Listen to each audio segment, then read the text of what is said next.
Checking it, checking it, checking it twice like Santa. Oh, snap. I guess it's time for another episode of Finding Your Identity. We're about to begin recording. Anybody who's just watching this right now. Up on the rooftop, it's Derek, about to record a podcast shtick. I don't know. Let's get started. It's gonna be the last one ever this year, this decade. So hang on tight. Welcome back to Finding Your Identity, and I want to thank you for joining us for this 30th episode. And this 30th episode is the last one of the decade. And it's the last episode of 2019. So just think about that for a minute, that we're wrapping up a decade, which is 10 years for anyone who doesn't know what that is. And it's pretty crazy to think that another 10 years has gone by so fast. And, when you're getting close to 40, it's scary because it means I'm getting even closer to 40. And I'm going to be searching high and low for a time machine to go backwards because I'm not ready. But I guess I have a little bit of time. But, yep, this is episode 30. And I wanted to make it special, but it's probably not going to be special because, you don't always get what you want. Stop crying about it. No, just kidding. Okay, so this is actually going to be an inspiring episode. And it's going to be an inspiring episode because I feel like this is kind of a summary of all the episodes that have come before this in some fashion, kind of pulling stuff together, wrapping a bow on it because it's, around Christmas and you put bows on stuff around Christmas. It's actually a couple days after Christmas and a couple days before New Year's. But I really felt that for a 30th episode, I don't know, it's some kind of a milestone in some universe. To me, it means I've done 30 of these things, and I'm surprised, I guess. And I think this episode, the reason why I think it's going to be good is because the way it's wrapping stuff up, and I'm going to title this How to Find Success, because I think if you took a lot of the individual episode takeaways, the points that I was making in some of those episodes, the ones that weren't just kind of random knowledge type episodes, but the ones that were talking about specific things to help improve yourself or your life, I think this is going to be where I can kind of tie these things together and make a point, a grander point, about how this stuff can be leveraged to find success. And I think it's going to be a reminder of how easy it is actually for you to actually find success. And, setting expectations a little bit lower could actually be helpful, because sometimes I think people feel they've dreamed up a certain type of success and they feel like they've failed because they didn't reach that type of success. But yet, if you really stepped back and evaluated what you did up to that point, you probably had actually become successful in something, So that's what I'm going to cover in this episode, and I hope you enjoy it. And at least if you don't enjoy it, you can think to yourself, well, it's the last time I have to hear from this guy this year, or even this decade. Until next year, then I have to listen to him again.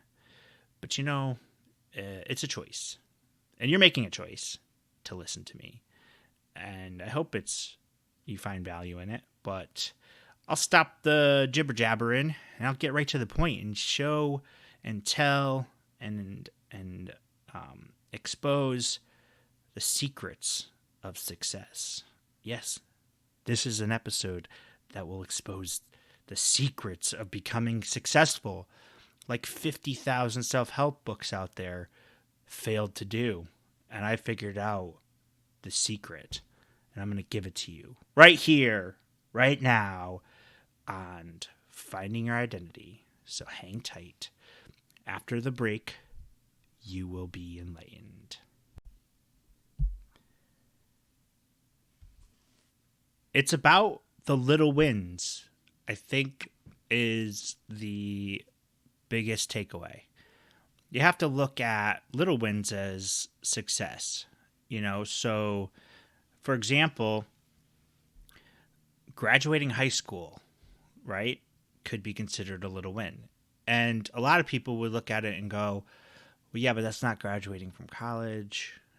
Or graduating from college isn't getting your master's degree, or getting your master's degree isn't getting your doctorate, whatever, right? Like, if you constantly kind of pull back on the little successes and consider them not the end goal, and you think of them as not actually achieving what you set out to achieve, and you don't consider yourself successful, then you're not going to feel successful. Like that, bottom line is you have to consider that you're successful with these little wins, and these little accomplishments and these little successes.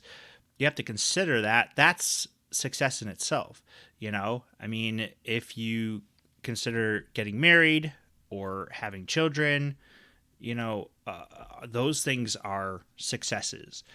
And I think a lot of times it could just be that you don't feel like you reached your actual goal in life that you set. And, to start, you really shouldn't have just one goal in life, because if all you do is put your heart or have your heart set on one thing and then you don't achieve it, you're kind of setting yourself up for disappointment. Not to say that it's not important to have a little asterisk next to that goal as the ultimate goal, but it's got to be something that you can look to measure success.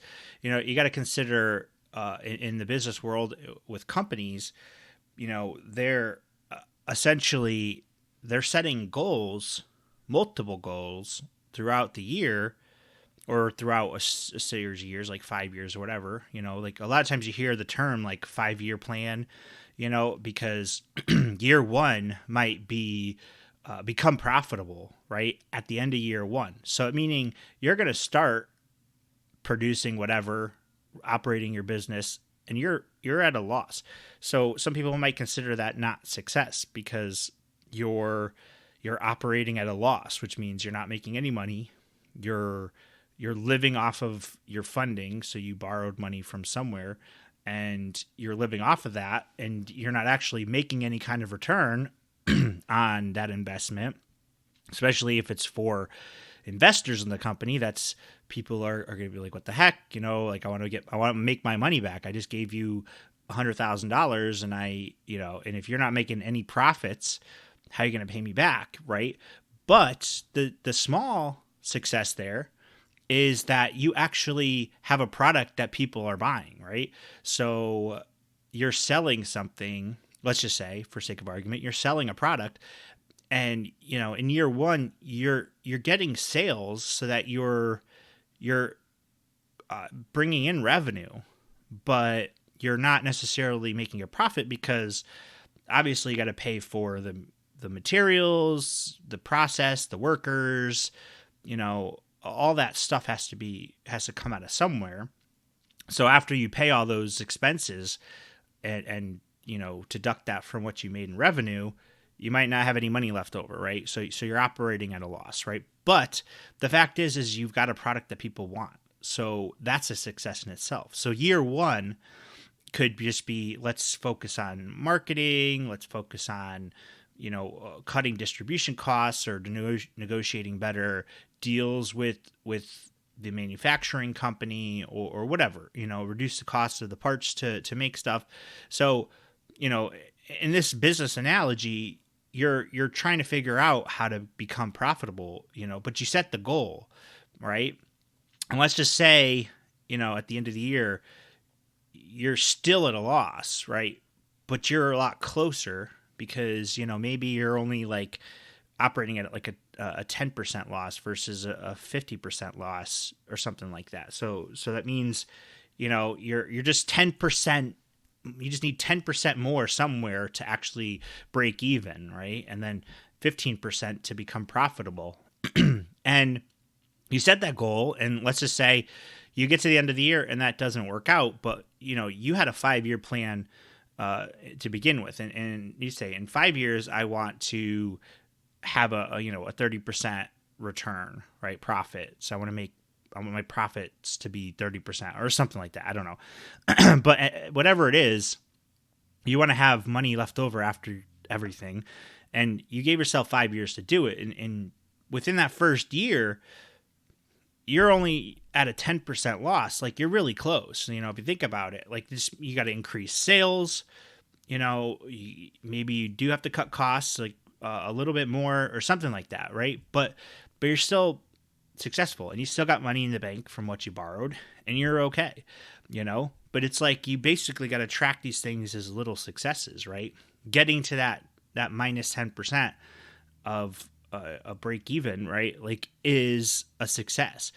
And year 2 comes around and you surpass the expectation, because maybe you thought, I want to become profitable, but your expectation after year 1 of profitable was, I just want to be like 5% over over break even, right? And that was kind of your goal. And let's say, you may have been 10% short, but then halfway through year 2, you're actually at 10% over, so you're actually making 10% of a profit, and your goal was 5, right? You can kind of jot that down or chalk that up to being a great success, because it exceeded what you had expected. And I used to, be big into trying to play the stock market, and I used to read like a lot of the different stock books or stock perspectives. Jim Cramer was a big influence, and like Warren Buffett, the Buffett Way, right, were the 2 books I could think of. And then I even had an Investing for Dummies book, but a lot of them taught a lot of the same kind of principles. Dollar cost averaging ended up being, to me, the big winner. I think it's always been successful and will continue to be successful. And that's basically investing the same amount of money on a regular basis, regardless of the level, like whether it's up or down. Just consistently just keep investing in something you believe in. And I still kind of stand by that, because I don't think it's I don't think it's something you should just completely ignore what you're investing in. You can make the adjustments, but if you're always contributing the same amount, you're going to find success in investing that way. And I kind of subscribe to that principle. But, one of the things, and I obviously get sidetracked and go on tangents, but one of the things I wanted to mention about that was the concept of this U-Pod, that it just reminded me of with investing is, and it's not just investing, it's general in life, but under promise, over deliver. So UPOD. And I think it's actually kind of critical. I've kind of followed this as a mantra of my own for forever, ever since I kind of learned about the term back in like high school. But I don't like to kind of go out and brag about what I'm gonna do. Like, I'd rather just present what I've done, So I like the idea of kind of saying, hey, I think I can make a business and I could break even in the first year. I might make a profit in the second year, but I want to give myself about 5 years, which I think is conservative. And that being said, to me, it's kind of in the back of my mind, though, I'm really shooting for profitability after year one. And by year two, I want to be at like a 15% profit margin. I really want to be successful with it, but I'm under promising to maybe the investors or even, out loud that that's the goal, because I want to basically under promise and then I want to over deliver on that promise, And I find that sometimes that's how I kind of operate. And I think a lot of times I just don't necessarily say out loud what my real goal is, because I don't want to overpromise something, like I want to underpromise it. But that's the thing is if you kind of operate with this idea of underpromising, like you're going to actually be able to achieve, little successes a lot quicker, in my opinion, because it feels like it's one of those things that, I want to run a 5K, right, in a year. And I tell people that, and I set that as my goal, but I'm prepping, or I'm like preparing as if I'm going to try to compete in a 10K, right?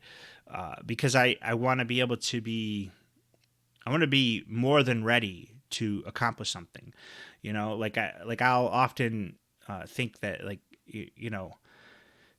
if you're studying for a test, it's better to be over prepared, but sometimes you don't have a lot of time. But if you can be operating off the idea that the entire time that you're in like a class or course that you're really prepping for that test, you're consuming little bits of knowledge along the way, right? Like, so, and you're completing quizzes and papers and assignments or whatever. And, those are little successes that are your ultimate success is passing the big exam, right? And I think that if you kind of step back and have that kind of perspective of taking a test, a big test, but in the preparation leading up to it. Now, there are some tests that are just like, you got to study and then you got to take a test and you don't have anything in between, where you don't necessarily have a course. And I kind of hate those kind of tests, but they exist. I think of, sometimes like certifications for certain things. Like, you could take courses to actually prepare yourself for a certification. Yes. But I do think sometimes you got, sometimes it's not that simple. They might not actually be a class. It might not be financially feasible, whatever it is. And you got to kind of prepare for that test. But, and this is obviously often another tangent, but like sometimes it's just a matter of how you kind of prepare yourself for that. Like how do you structure your goals in terms of trying to achieve passing that big test, without any help from anybody else.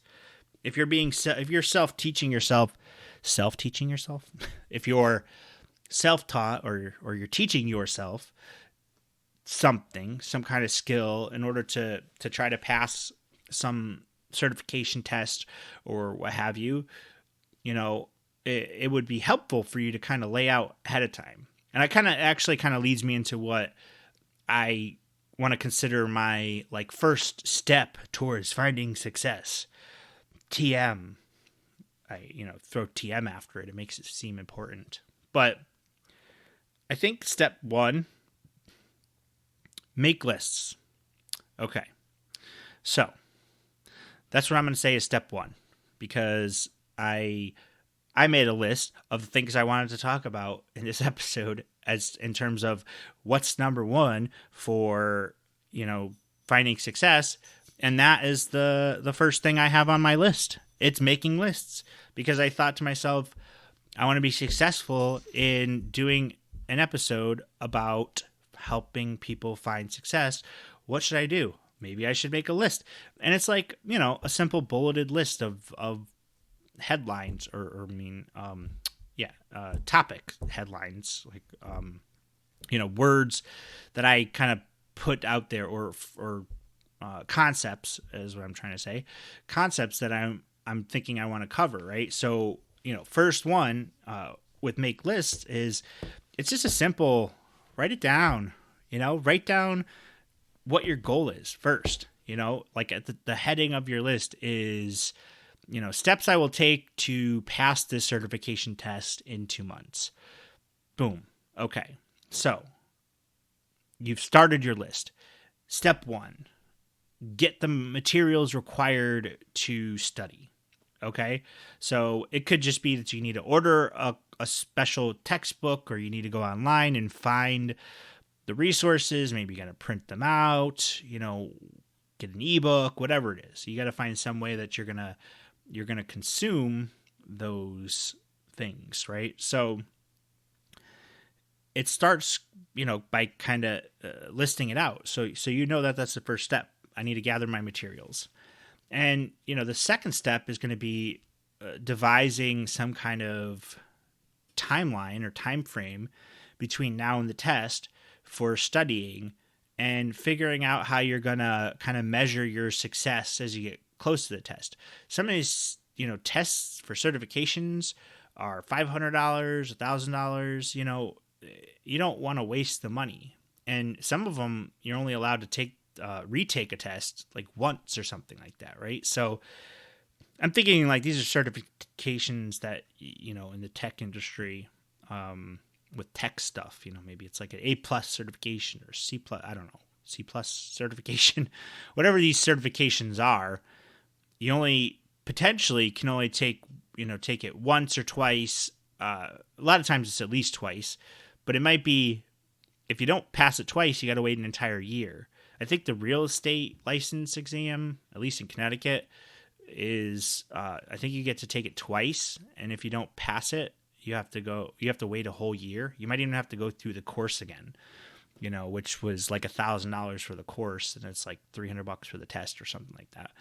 So you want to make sure that you can be successful, and I think this is where the little wins kind of can come into play, because you could devise a plan for how you're going to test yourself. How are you going to measure your success? So you're going to kind of set aside an hour a day to read a chapter. Maybe, if it's a good course book, it'll actually have quizzes built into the chapters. There may even be a practice exam at the end of the book, or online or whatever. You might be able to find a practice exam. So there's kind of two schools of thought that I have on this. One is I like to, sometimes if I feel like I've got a good grasp of something, of the concepts of whatever I'm talking, I like to take the practice exam, and it's kind of a good way to know where you measure up against against the actual exam and your collection of knowledge. So you might take the tests, the practice exam, and get a 50%, and you're kind of like, well, that sucks.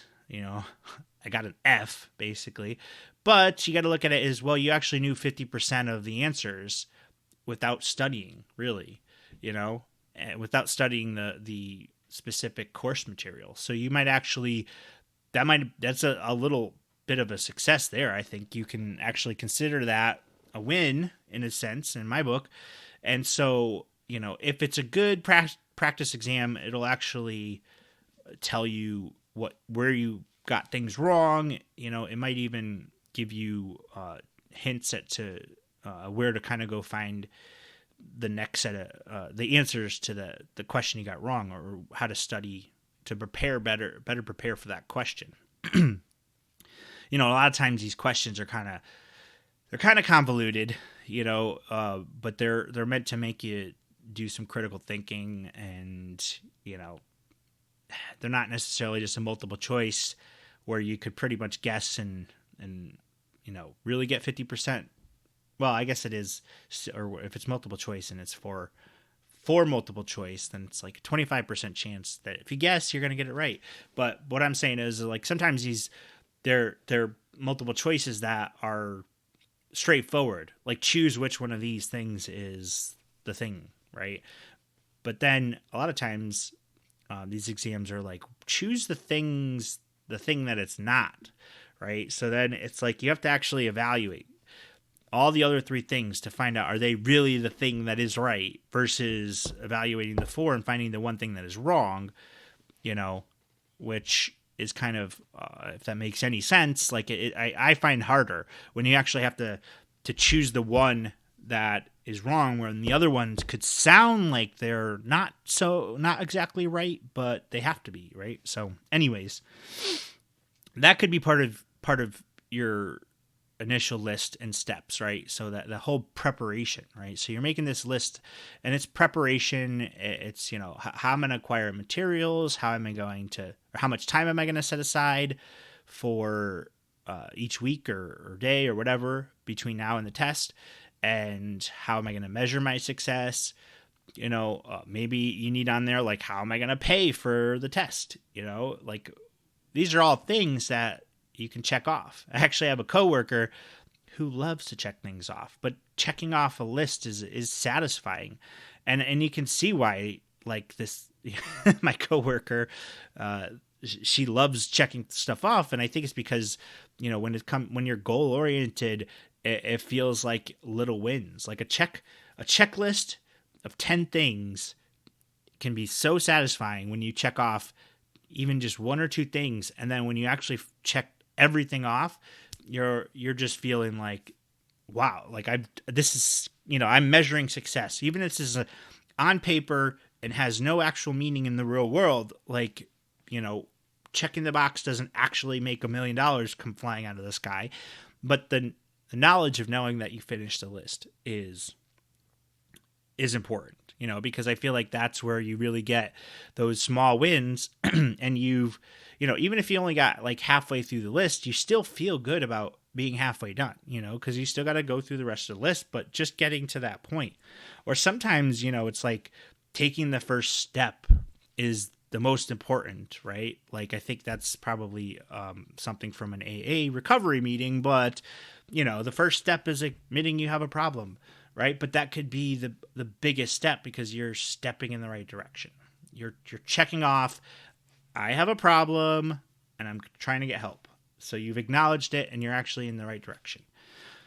So things can take a crazy turn sometimes on this podcast, huh? Like when I start talking about, recovery, but that's not what my goal was. But anyways, that's probably an excellent example. If I, decide this is a good tangent to continue on, but recovering from some problem, even if it's recovering from a health issue, like maybe you had surgery, like maybe you had, surgery on your shoulder or wrist or whatever, there's going to be a level of success for, I've gotten out of bed, like, or I finally don't have to take pain medicine to get through the day, which is important in this day and age with the opioid crisis, because you don't want to take pain meds any longer than you have to. I like to, feel pain, so I just choose to not take pain meds if I don't have to.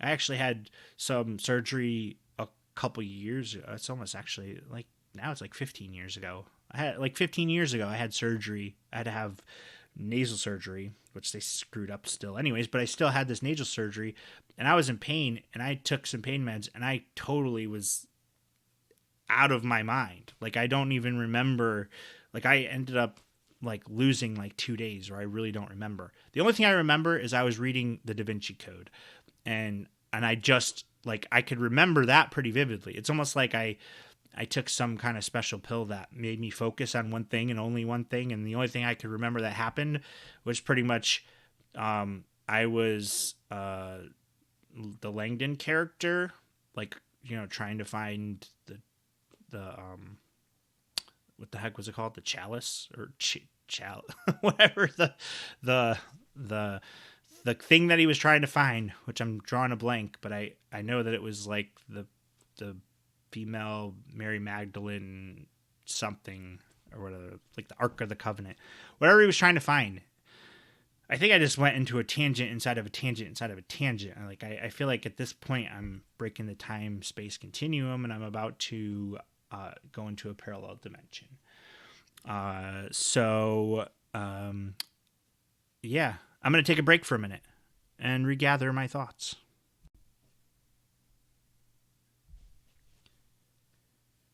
Okay, I played with some dinosaurs, and I'm back because I went back in time and then came forward. If you didn't get that, but I did say I was going to another dimension. All right, so I found my other self in another dimension where I was super successful, and I asked how how he got super successful, and then I came back and I've got the secrets. There, that's better. Okay, so lists. Speaking of lists, I got some lists that I'm going to read off from the interwebs because the interwebs are great. But Bill Gates has some lessons of success, and I think these are good ones to follow. So, he says start as early as possible, which generally means, start when you're young, but that's not always an opportunity. Sometimes you may not actually be, comfortable in life, like financially complacent enough to actually be able to do extracurricular things. And if you don't have the proper metal, to really take on starting your own business or something like that, it may not be until you're like 40s that you decide to, become an entrepreneur. But you've always had that entrepreneurial spirit, let's just say. So that being said, he basically puts emphasis on networking. He says, enter into partnerships, but that's really networking, building up your network of contacts and people that you could, maybe barter services with. It's probably always good to have some kind of lawyer friend. So you should find a lawyer friend, an accountant, probably a good contact to have. And maybe a salesperson. I don't know, whatever your product might be, but knowing a sales guy is never a bad idea. If you're the creator of the product, maybe you're physically building the product, via the internet, like you're coding it, or maybe you're physically creating T-shirts or whatever. Going back to my T-shirt example from my other business-related episodes, entrepreneurial-related episodes. He definitely emphasizes that you can't just expect to be successful right out of the gate. So you can't just think that it's going to take 3 months to be up and running. Granted, if you had some money saved up and you were able to jump into some kind of lucrative franchise, maybe you could actually become successful in 3 months, because a lot of legwork is done, but you're not going to be necessarily as successful as if you started from the ground up and then, worked for like 5 years and sold your company for $2 billion. But, you might get enough success where you could get a franchise going and, be basically working for yourself, being your own boss, and kind of getting up and running and having a steady, decent income. I don't know how I feel about franchises. I feel like in order for franchisees to truly be successful, they need to have multiple franchises. Dunkin' Donuts is a popular franchise, or Subway, popular franchise. I feel like the guys who are really making the money have at least 3. That's just my opinion of it, and based off of conversations I've had with other people, talking to somebody about how franchises work, and then how you could be successful with it. If you actually started a restaurant and then created the franchise model yourself, that's a different story, because that's where you could then become very lucrative. It could become very lucrative because you can really make a lot of money off of selling franchise rights, essentially. And you're basically, franchisors are collecting some kind of regular, annual, monthly, whatever fee from the franchisees on because they're buying the rights to the name, and all you're doing is providing some standards, materials, contacts, what have you. Maybe it's the distribution network. Anyways, so that's good. And he also says, be your own boss as soon as possible. that kind of fits in that same vein. Is you could do that as a franchisee, or you could do that as the restaurant owner who decides to franchise the restaurant. But that's that's tricky, and it can be really scary. So you got to really think through, what you really want to do there. Like what is what do you really make a really good checklist, before you start a business, essentially. But that to me is it's kind of critical of having a good business plan. And when I was in college, like I actually had to create business plans, like it was like part of different classes I took. Like you got to create the business plan for this product. We used to have to do these mock exercises where we had a team and we had to create a business and then present that business as something viable to like a venture capitalist who's a professor playing a venture capitalist to get them interested in investing in your company. I love that one of his remarks about success is don't whine about your mistakes and learn from them. So you can't be the type of person that's like, woe is me, nothing ever goes right, everything always sucks, life sucks. You can't be like that. If you're your own boss, you're only complaining to yourself and no one else is going to care or hear it, So you really gotta consider the fact that whining isn't going to do you any good. So it's like, suck it up, Buttercup. Move on. You got to be committed and passionate about what you're doing. Another investing tip from Warren Buffett is he only invests in what he knows and understands. Like he never really invested in tech for a long time because he didn't understand it. Like he invested in insurance companies. He's behind Geico. So he understood those industries like really well. So he invested in them. Some other people or some other schools thought about investing. And I think this applies to getting into or deciding to choose a business path. But, this is highly, highly recommended is you got to do something you love. You don't want to try to start a business for something you're not going to really be passionate about, right? So you really need to consider what you're looking to do. So don't invest in something that you don't believe in. If you really don't think toothpaste is worth it, I don't want to talk to you face to face. But if you really don't think that toothpaste is worth it, then don't invest in Colgate, because you don't see much value in it. You're going to be the only one, and no one's going to want to talk to you face to face or be trapped in a small room or even an elevator with you. But that's your prerogative. Now, if you, I recently was noticing around my state, at least, that a ton of Cumberland farms were being built and popping up. And I didn't really care to go and invest in the Cumberland Farms. I don't even know if there's a stock for it, but the brand. But it's one of those things that made me think, if I were an investor, I would be betting on Cumberland Farms right now because this is a sign of success and growth. Granted, sometimes if the company is growing too fast, too quick, it can be negative, but it's a good sign when you see them popping up. Like Chase Bank all of a sudden has branches popping up just between my drive from my house to my work. I've seen, 2 branches have opened, and I haven't seen Chase branches pop up ever. I always thought this was just like, it's Chase Manhattan or JP Morgan Chase or whatever it is.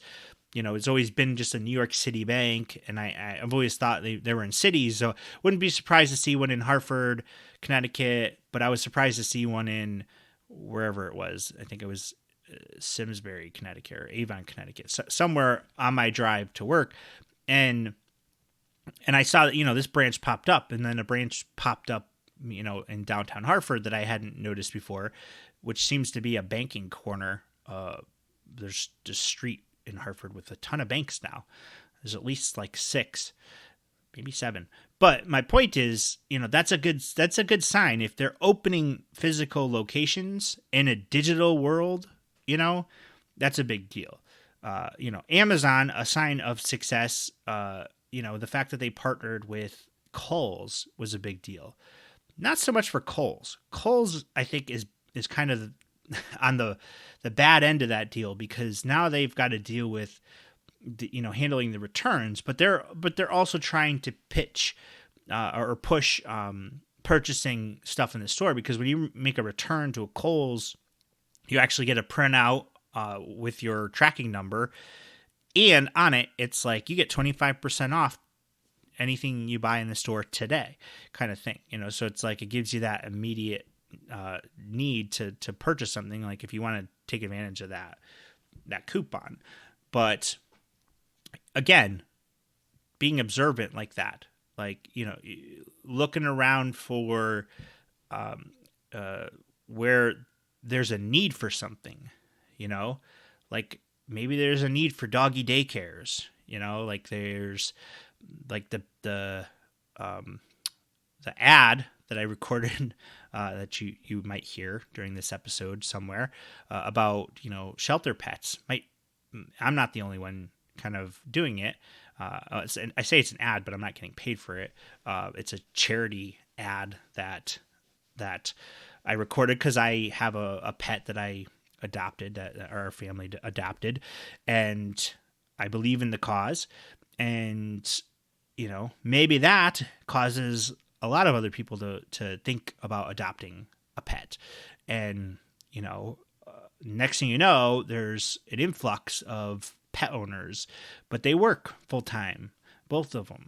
Both the doggy mom and the doggy dad, a fur baby mom, I think is the term. They both work. So maybe there's all of a sudden this need in your town for a doggy daycare, not kids, but just pets, right? So maybe that's your idea, is that, I'm going to start a doggy daycare because I love pets as it is. I believe in the cause of pet adoption, and I don't want those pets to have to be left home alone. So I'm going to open up a doggy daycare center.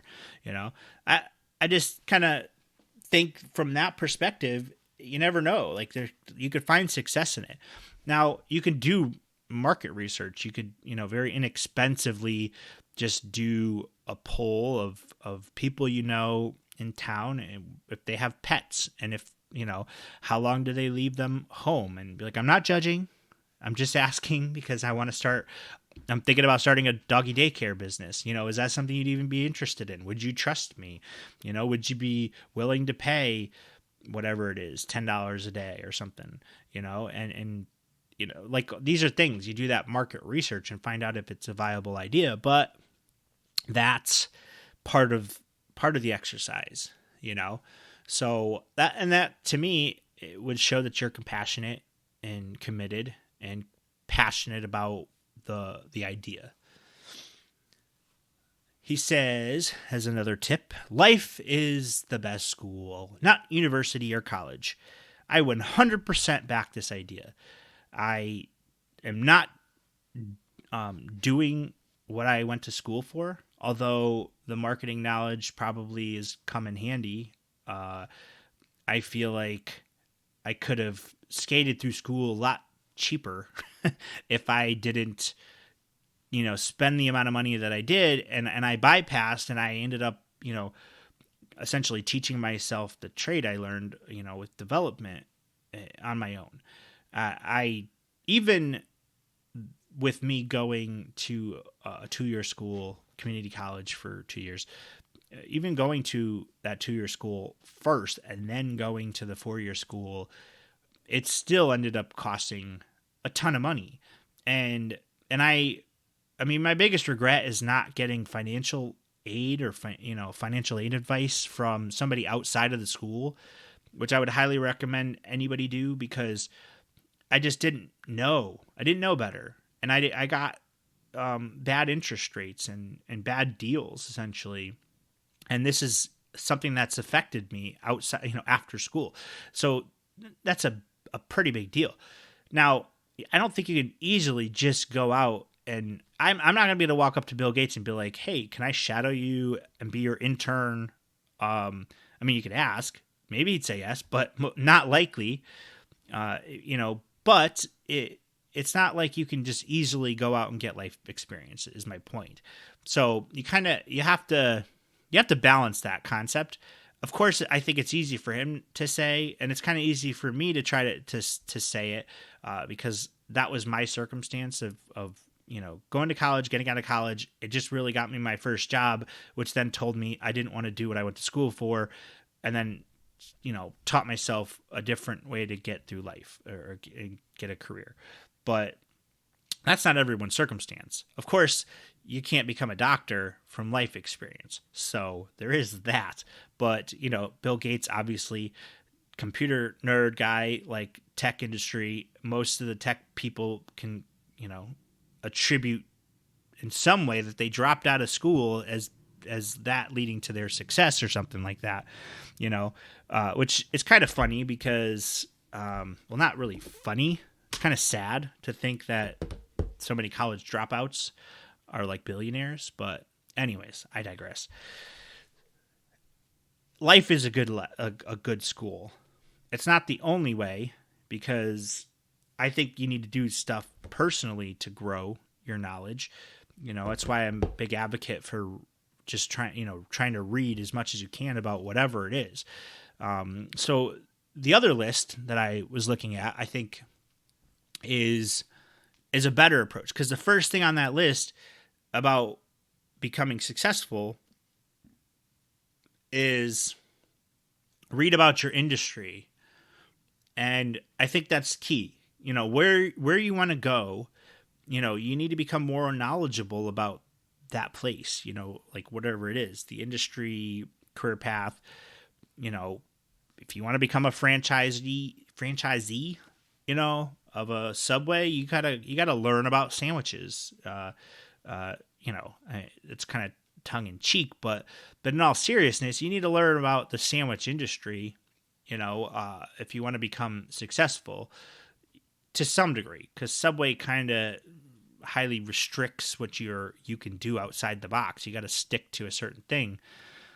Probably a bad example, because I actually think Subway's like gone way downhill in the past like 10 years. Like, I think it used to be a lot better. Now it's like tightly controlled. You can only have 3 olives. An extra means 5 olives, which annoys the heck out of me. But you got to do the research. I mean, you want to know what's the population of the town, what's the amount of traffic that you're going to see to this plaza that you're looking at putting a Subway in. There's basic things. That's research. You got to look at that stuff. And one last thing from Bill Gates that I want to emphasize is be nice to nerds. In general, that'll get you places, especially if your idea involves making some kind of website or app, because you definitely want a nerd friend to help you. I am a nerd, and I'm not afraid to say it.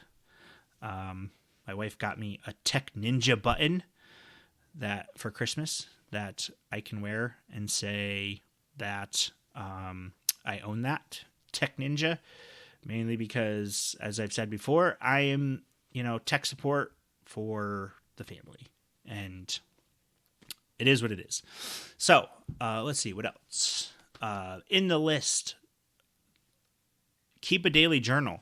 So I had made my own list, and my own list was set goals and write down ideas. I guess in a journal would make sense.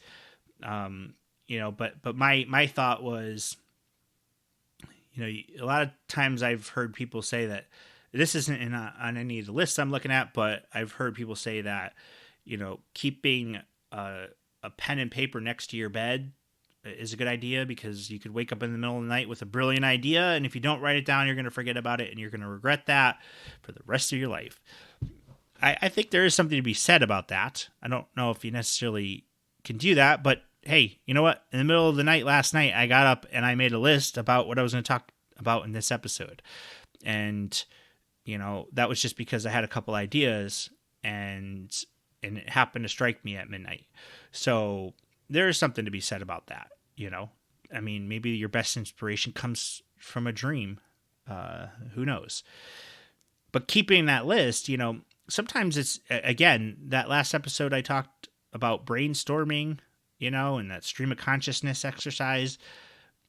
That is a good way to drum up ideas. But it's not just because you're doing some kind of silly activity. It's because you're focusing your mind on something and you're saying, hey, I'm going to try to think about this and only this and see what my mind could come up with to help me be successful with whatever I'm trying to do, So if you're trying to make a list while the TV is on, you're not going to be as successful. In fact, if you try to do anything productive with the TV on, you're not going to be that successful, because somehow I feel like that stuff slips into your thoughts and sometimes could even influence what you're trying to do, in a negative way, I think, So you might end up writing down like a note that has nothing to do with real life and it has to do with like trying to help a fictitious character. I don't know. But that's, to me, it's like another list is to unplug without a device on the list, or these are habits that come from Inc.com, and I definitely subscribe to that idea, but I think it's really very hard. Especially, I think I've mentioned this before. Like if everything you do is within your phone, like from a business perspective, like you need to respond to emails from clients, I think it's a good idea to unplug. I like the idea of, basically I put a do not disturb mode on my phone, so it kicks in at like 10 p.m. I like the idea of having a set time where I basically don't look at the phone anymore as much as I can. It sometimes is hard. And it's crazy to think that we're in that kind of world this world now, because before, like 10 years ago, this really wasn't an issue. Maybe it was longer than that, 20 years ago. I don't know. Whenever the heck, yeah, because we're at the end of the decade. It's like, I feel like you could pinpoint it back to like 2005, maybe 2003. I mean, I remember having a cell phone in like 1999. It was like a really old school one, and it didn't really work. I mean, like I had pagers. People were always like, what are you, a doctor or a drug dealer? And it's like, you put those two in the same category? You put doctor and drug dealer on the same level of importance? Like, that's silly.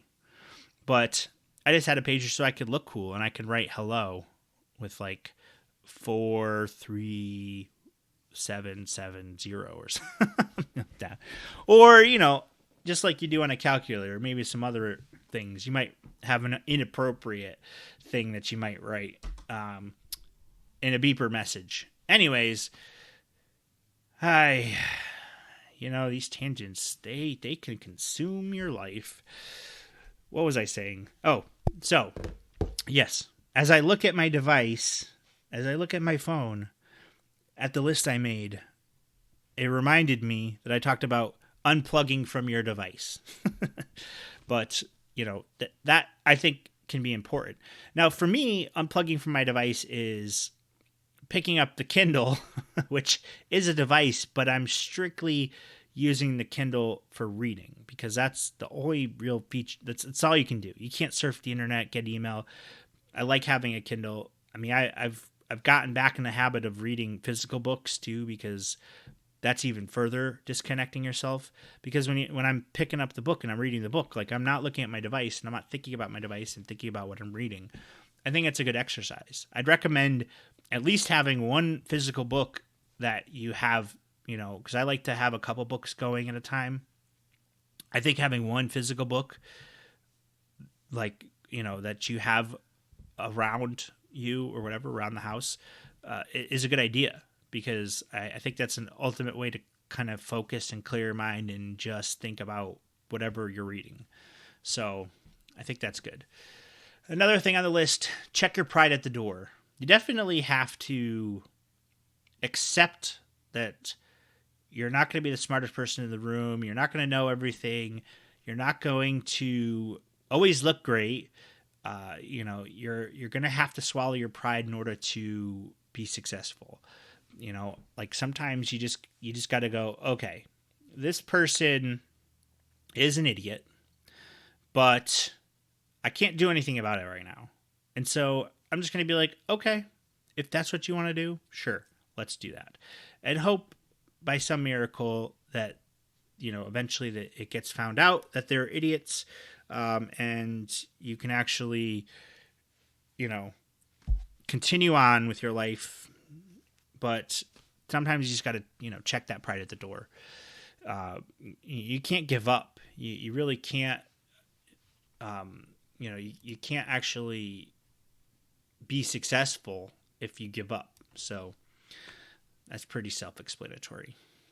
Another list that I saw of, really I'm just searching for tips for success from successful people, or tips on how to be success from Bill Gates or Elon Musk or Warren Buffett, or, you look at really wealthy people and like, what do they do? There's some school of thought about, this other list I'm looking at is like rise early. If you wake up early, you're going to be more successful. I don't know about that, but that's coming from somebody who doesn't really like to wake up too early. Granted, I'm up at 6:30 because I got to get up for work. I don't think that's early enough. Like I remember, I think in one of the Jim Cramer's books, he talks about he gets up at like 3:00 in the morning and he reads the international newspapers or stock reports or something like that, or he used to, at least. He used to subscribe to some of those newspapers that came from like overseas, which kind of blows my mind how they could even, like, thinking like 20 years ago or 30 years ago, how they could even get like London Times newspaper over here. Like there's got to be like a teleportation device or something for newspaper. Well, I guess you could fax it.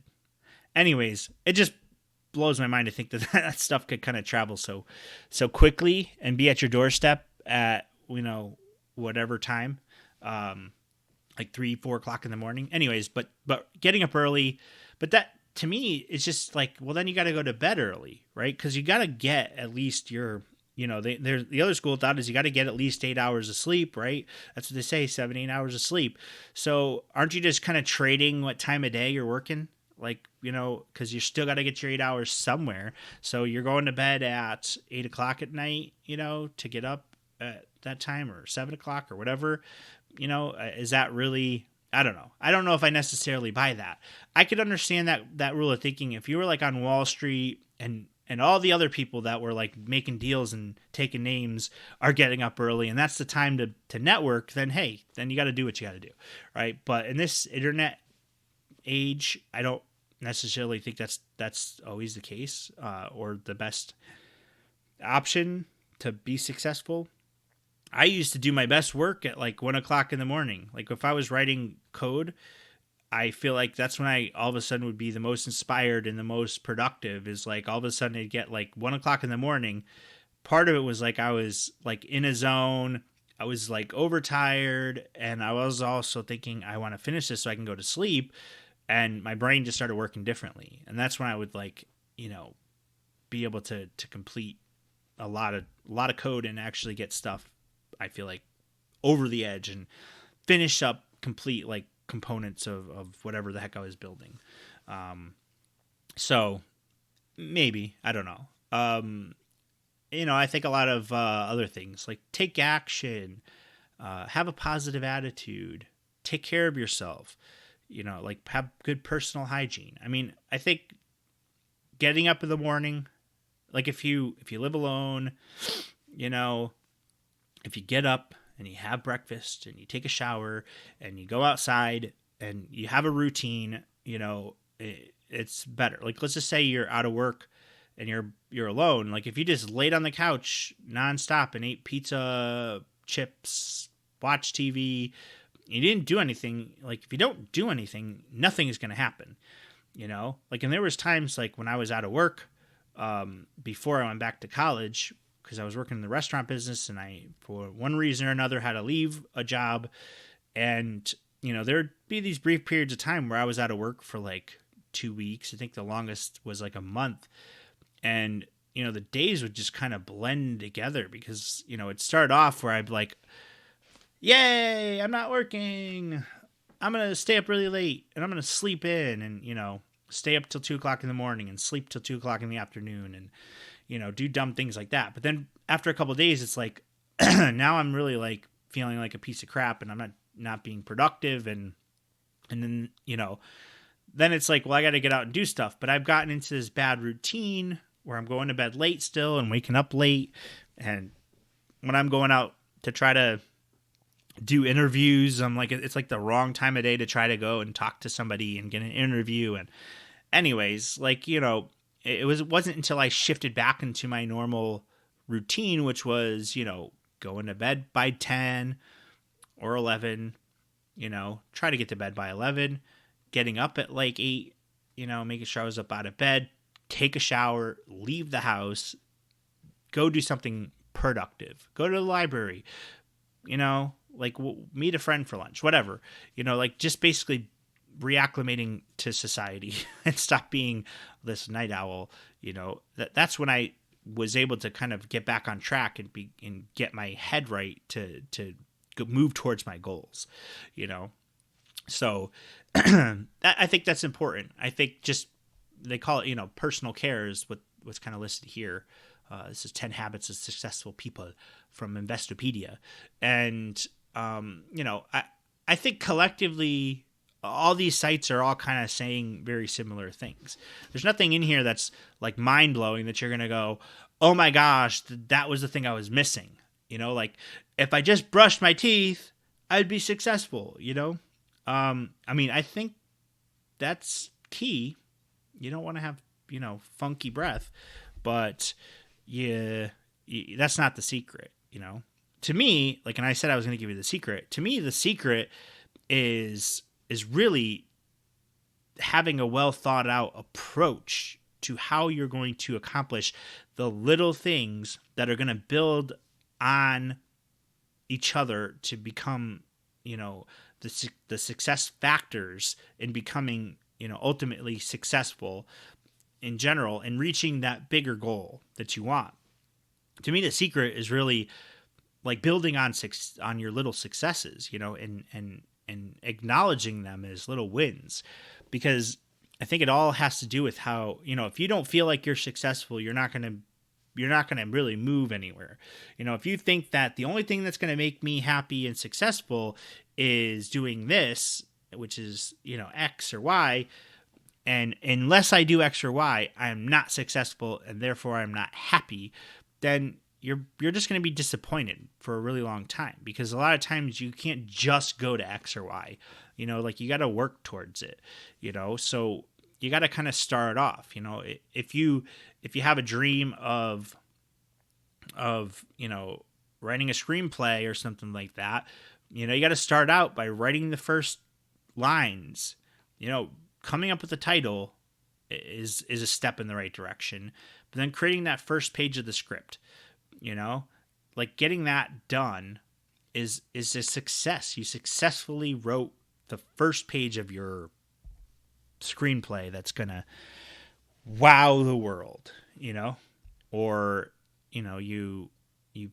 want to start, you want to go back to school, right? Like getting the research done of which school you want to go to or what you want to study, and figuring that out and checking that checkbox is a success. And I think that's what I'm really trying to push for, of what you need to do in order to be successful is you need to acknowledge that you have had successes along the way, because once you start to feel good about those things, it's going to just help drive you towards that ultimate goal.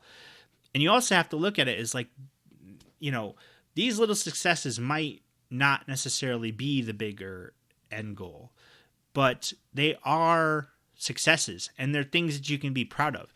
It could, I know, like with the screenplay, it's kind of like, well, I didn't get it made into a screenplay, but you wrote a screenplay and maybe you made contacts with that screenplay and they told you that's not going to sell because, it's about pink elephants and, right now it's not in vogue. It's not popular, like right now they want vampire elephants. vampire elephants are what's big. And that had just keyed you into what your next step is. And so you go write a screenplay about vampire elephants, and that gets picked up and made into a featured film. You know, it's I don't know, a weird thing, vampire elephants, but maybe, you never know. Who knows? It could be successful. Somebody out there might just take this idea and go try to make a movie about vampire elephants. But my point is, you don't know until you try, is an age-old adage, right? So you kind of got to you just got to put yourself out there, right? And so, like, you get to that point where you can actually feel like you've had a success, you know, and maybe you didn't actually exactly get to the end point that you were looking to get to, but it turned into a stepping stone, you know. Like when I first went back to school and decided, you know, I did not want to work in the restaurant business the rest of my life. It needed to be considered a stepping stone. That's when, you know, I was able to focus my attention on school. And so I started making changes. I altered my schedule. I was able to make it so that I could only, you know, I'd only work Thursday, Friday, Saturday, Sunday, really long days, but I had Monday, Tuesday, Wednesday that I could take classes. And, you know, that was like a first step. And then I figured out, oh, okay, I'm going to take some general classes. What am I kind of interested in? I was always kind of interested in like business stuff. So I'm like, I'm going to take a marketing class because it's in business, related to business. So I did that. And then, you know, the other class I took was like advertising, I think, or something like that. Whatever it was, I took 2 classes to start, and I started down a path. I had a counselor that I, you know, consulted with about what my educational goals were going to be. And she helped me kind of figure out what I wanted to do, you know, in terms of building a curriculum and a game plan. And because I was only taking 2 classes a semester, it meant that I was going to have to basically do this 2-year school for like 4 years. But, you know, eventually I was able to take four classes at a time. But I started off where it was kind of like, all right, I'll take 2 this semester. I'll take 2 next semester. And then I was like, okay, now I've got an idea as to what I want to do. So next semester I got 4 classes, you know, then 4 classes, and took some summer classes just to knock the stuff out so that I could get my 2-year degree under my belt and then have enough credits to transfer to a 4-year school. So, you know, but I didn't really know what I wanted to do when I started. So, like, you know, to me, it's important to just start. Just, if you're thinking about it, just like kind of, you got to take that first step. And to me, it was a success, you know, getting through that first semester, success, you know, coming up with a game plan with a counselor was a success. Not that I completed it at that point, but it was still a success to get that far and have a game plan. And then I could actually feel comfortable knowing that I was going in the right direction, because it wasn't necessarily that I actually completed something. I just was working towards something. And I mean, look at it. If you look at it from my perspective, where I did all these steps and I ended up, you know, finishing college, getting a degree in something, and that was considered a success. It still, to me, didn't feel like the success I wanted, because after I was done, I was like, oh man, I really didn't want to I don't want to be in this role, a marketing role. I don't even want to do this, you know, for the rest of my life. I want to do, you know, I want to build websites and apps and be in the tech industry and be in IT. And I was completely not in that direction, but it was still a success that I could look at. Like, I finished college, right? So that's a success. And so, you know, I got to that point. As much as it pains me to think I spent all that money on something that ultimately I only needed to get my foot in the door. You know, I understand that a lot of companies just don't even look at you without a degree, but I could have gotten a cheaper degree. I could have gone to a cheaper school to get that degree. But again, my circumstance. But I have to look at it like, as I still reached a successful point within those stages, So I think that it's just important to recognize those small successes. And it's not much. I don't have a lot of listeners, but getting to 30 episodes on this podcast was a success to me. I don't know if you'll hear from me in 2020. I don't even know.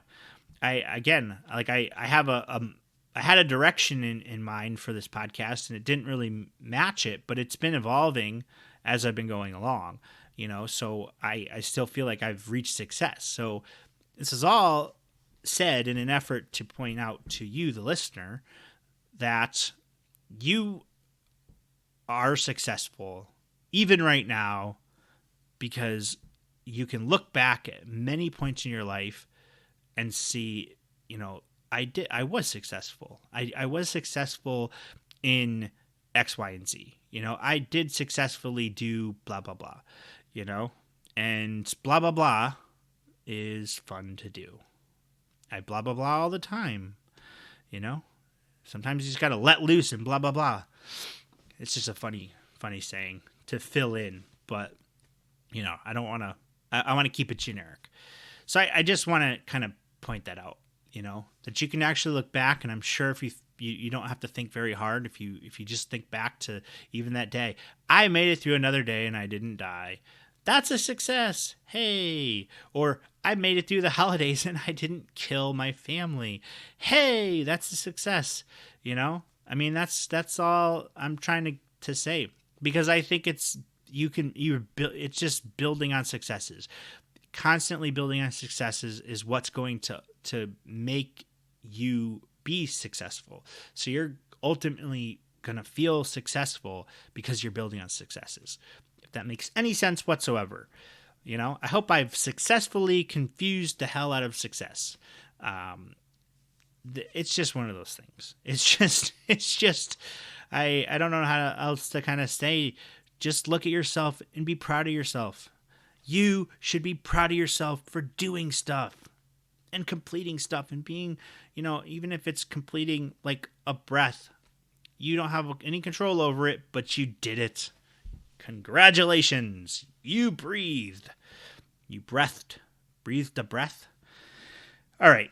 We're well over an hour at this point, and I definitely don't want to keep talking about this, because at this point it's just kind of I feel like I'm beating a dead horse, which is just like an awful saying that I don't know who the heck thought of it, but it's just messed up, man. But how about I create a saying, and it's like I'm just beating a clean rug, like when you beat the dust out of a rug. It's like I've been beating this rug so much and it's so clean now, there's no point beating this rug anymore. So I'm beating a clean rug. That's a better saying. All right. So I'm going to be signing off for the last Finding Our Identity of the decade, which sounds like a major accomplishment, but it's just because 2019 is ending and 2020 is starting and the decade's over. But I'm just jumping on that bandwagon of everybody saying, this is the last blah, blah, blah of the decade. And it's also the last blah, blah, blah. It's the last podcast episode of Finding Our Identity of the year. And I do hope to be back next year in January with a fresh episode of Finding Our Identity. And I want to thank you for listening. And I hope you enjoyed it. And I hope you look at yourself and you think, I got to the end of this episode. Success! I'm successful! And you can, go have a button or t-shirt printed to commemorate that success. I'm signing off. This is Derek McKinney from 2019 and Finding Your Identity. And until next time, this is Finding Your Identity. Goodbye.